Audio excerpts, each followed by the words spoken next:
আগামীকাল বিএনপির ভারপ্রাপ্ত চেয়ারম্যান তারেক রহমানের ৬০তম জন্মদিন। এই জন্মদিন উপলক্ষে দলের নেতাকর্মীদের কেক কাটা, পোস্টার বা ব্যানার লাগানো, আলোচনা সভা সহ কোনো ধরনের আড়ম্বরপূর্ণ অনুষ্ঠান বা উৎসব না করার নির্দেশনা জারি করেছে বিএনপি।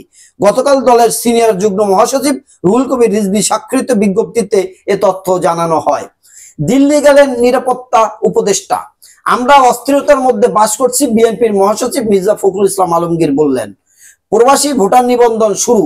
ত্রয়োদশ জাতীয় সংসদ নির্বাচনে প্রবাসী বাংলাদেশিদের ভোট দেওয়ার জন্য চালু হয়েছে পোস্টাল ভোট বিডি অ্যাপ।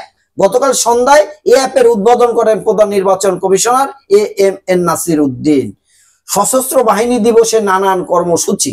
ফেব্রুয়ারিতে ভোট থাকবে না আওয়ামী লীগ বললেন ডক্টর ইউনূস।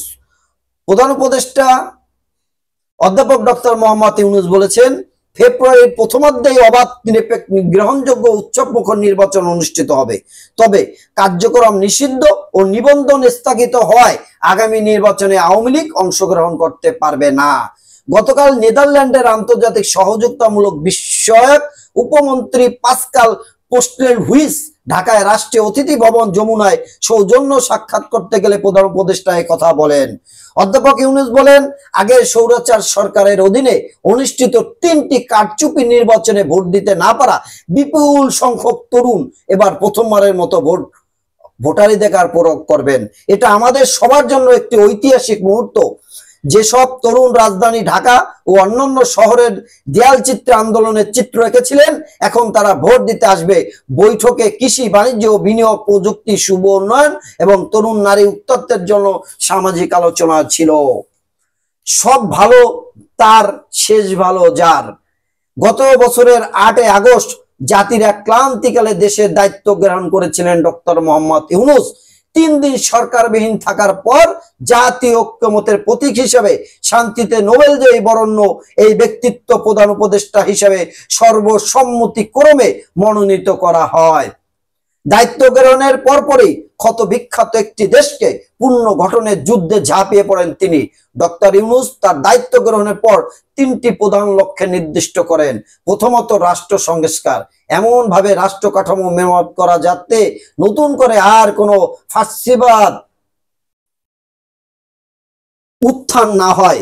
জুলাই বিপ্লবের শহীদের স্বপ্নের দেশ গড়তে রাষ্ট্রের নানা ক্ষত সারতে সংস্কার উদ্যোগ গ্রহণ করেন। দ্বিতীয় লক্ষ্য ছিল জুলাই গণহত্যার বিচার। গত বছরের জুলাই আগস্টের ছাত্র জনতাকে নির্বিচারে হত্যার বিচার ছিল ডক্টর ইউনূসের দ্বিতীয় অঙ্গীকার। তৃতীয় লক্ষ্য হলো একটি অবাধ ও সুষ্ঠু নির্বাচনের মাধ্যমে গণতন্ত্র প্রতিষ্ঠা, নির্বাচিত সরকারের কাছে ক্ষমতা হস্তান্তর। গত ১.৫ বছরের এই ৩টি মূল লক্ষ্য সামনে রেখে কাজ করে যাচ্ছেন অন্তর্বর্তী সরকার। অধ্যাপক ডক্টর মোহাম্মদ ইউনূসের নেতৃত্বে অন্তর্বর্তী সরকার ১১টি সংস্কার কমিশন গঠন করেন। কিভাবে রায় কার্যকর? ৩০ দিনের আপিল না করলে গ্রেপ্তার হলেই সাজা কার্যকর। পলাতক প্রধানমন্ত্রী শেখ হাসিনা ও সাবেক স্বরাষ্ট্রমন্ত্রী আসাদুজ্জামান খান কামালকে আন্তর্জাতিক অপরাধ ট্রাইব্যুনালের দেওয়া মৃত্যুদণ্ডের রায় কিভাবে কার্যকর হবে তা জানিয়ে গতকাল প্রসিকিউটর গাজী এম.এইচ. তামিম সাংবাদিকদের বলেন, রায় ঘোষণার ৩০ দিনের মধ্যে আপিল না করলে আপিলের সুযোগ থাকবে না। গ্রেপ্তার হলেই রায় কার্যকর করা যাবে। একই সঙ্গে শেখ হাসিনাকে ফিরিয়ে আনতে ইন্টারপোলে পাঠানো হবে কনভিকশন নোটিশ। রায় বাস্তবায়ন অনুলিপি পাঠানো হবে জেলা ম্যাজিস্ট্রেটের কাছেও। প্লট দুর্নীতিতে সাক্ষ্য গ্রহণ শেষ। এবার চানখারপুল মামলার রায়। সাবেক ডিএমপি কমিশনার সহ আসামি ৮ পুলিশ সদস্য। এনসিপি সহ ২ দলকে নিবন্ধন দিয়ে প্রজ্ঞাপন। চাঁদাবাজদের দাপটে অসহায় মানুষ। বাংলাদেশের প্রধান সমস্যা কি? এই প্রশ্নের উত্তরে সবাই এক বাক্যে বলবেন চাঁদাবাজি। বিভক্ত এই দেশে সব বিষয়ে মত পার্থক্য আছে। কেউ ফেব্রুয়ারিতে নির্বাচন চায়, কেউ চায় না, কিন্তু একটি বিষয়ে সবাই একমত, চাঁদাবাজি মুক্ত একটা দেশ চায় সবাই।